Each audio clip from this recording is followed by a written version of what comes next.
Alaikum wa rahmatullahi wa barakatuh, everyone. This is Haroon. Welcome back to our video. In this video, in this series, I want to look at an important discussion that's taking place around Sufism.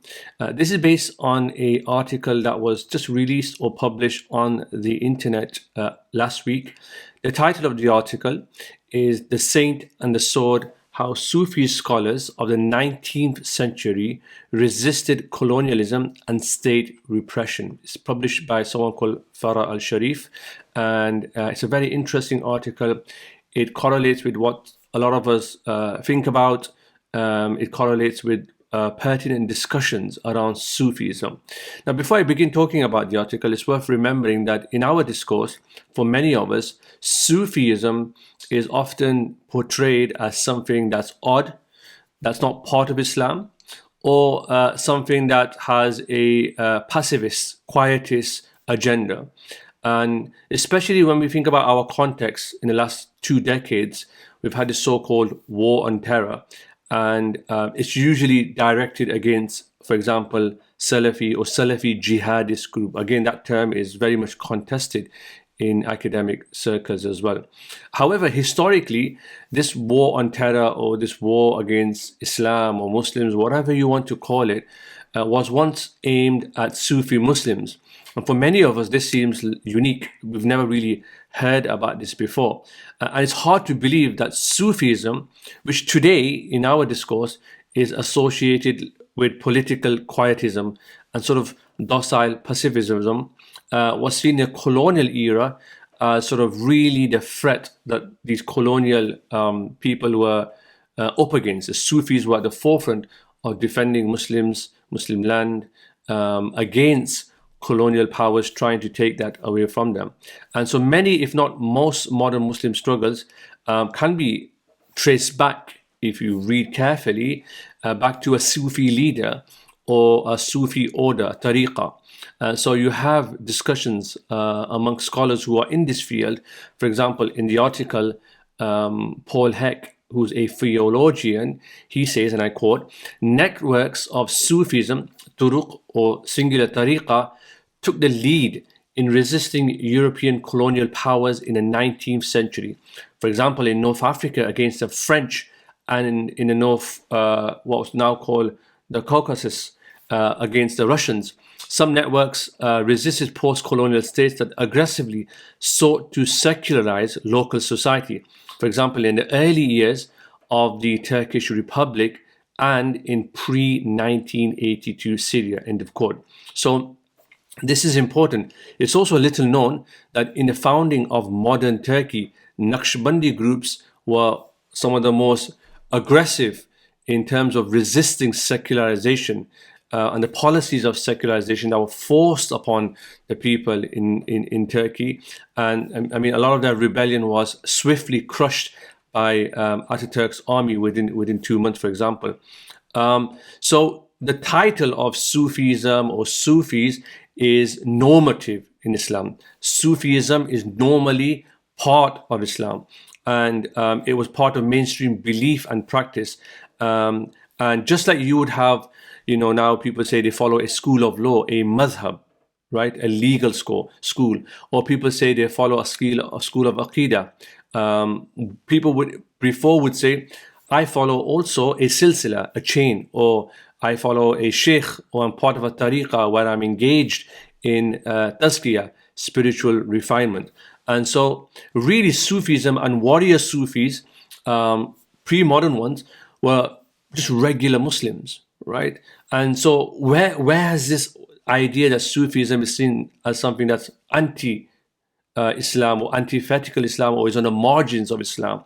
And so this severing of Sufism from the heart of Islam had a strategic aim, because a harsh campaign of criticizing Sufism appeared in colonial discourse. So they created this idea of making Sufism look like something that's not part of Islam, because Sufism and Sufi scholars and warriors were at the forefront of defending Muslims as well. And so this is very, very important as well, because threatened by the power of Sufism, colonial authorities had to remold and recast Sufis as like a mystical sect, something that's odd, right? They wanted them to be marginalized from mainstream Muslim understanding as well. And so this gave ammunition, if you like, or weaponized anti-Sufi sects, which were really marginal themselves, really, like the Wahhabis and the Salafis, who normalized this rhetoric of being anti-Sufi as well. And so from the early 20th century onwards, spirituality or tasawwuf was kind of marginalized, right? And it became obscure. And so this important part of Islamic history, which is very much part of our world today, Sufism, became distorted, disfigured, and often it was forgotten as well.